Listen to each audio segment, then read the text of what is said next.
Dear Betsy here, and Bella, the doe who doesn't know she's a deer, coming to you from beautiful Lake Murray, South Carolina. Today, our message about living in harmony with our friends the deer is going to be short and sweet, and actually it's directed toward the ones that love the deer, and they need no convincing. But it's about feeding the deer in your backyard. If you Google what to feed the deer, environmentalists and wildlife specialists will tell you, don't feed the deer.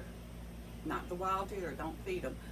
But nobody's going to Google that and find that out, because everybody around here anyway thinks they know what to feed the deer, because it's what the hunters feed the deer to attract them, and it's deer corn.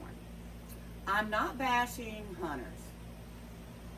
It is our heritage, and sportsmen like hunting there's nothing wrong with it. I couldn't be a hunter, but I do understand it, and I do not bash hunters. But the deer, they love the corn, and it's for sale everywhere in all of our little tractor supplies. On the side of the road, people sell it to attract deer. So people that want to help the deer, they go out and buy a bag and put it out for their deer. But what they don't know is it's probably killing them. And the hunters probably don't know that the deer corn kills off more of the deer than their guns do every year. What happens is corn, it's very, very high in starch. Deers have 4-chamber stomachs. The first chamber is the storage part of their stomach. I'm not sure how you pronounce it. Not sure about that pronunciation at all. But what happens is, if there's a lot of good stuff to eat out there, and they eat and they send it on through the other 3 chambers of their stomachs and digest it, they're also going to keep eating it, because they can store it in chamber number 1 and eat it later.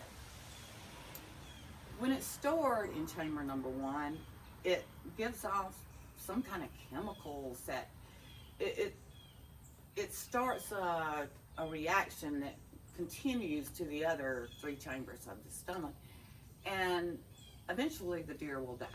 If it's too much of it in there, it will kill them. So it's a good thing to know, because I have found nobody around here really knows that. Friends that want to help me with Bella, they have brought over bags of deer corn. And I would have to tell them, well, that's such a sweet gesture, but it is not good for them. So, if you have to feed them something, put some apples, some pears, some fruit out there. But stay away from the deer corn. And stay tuned for more from Dear Betsy and Bella Boo.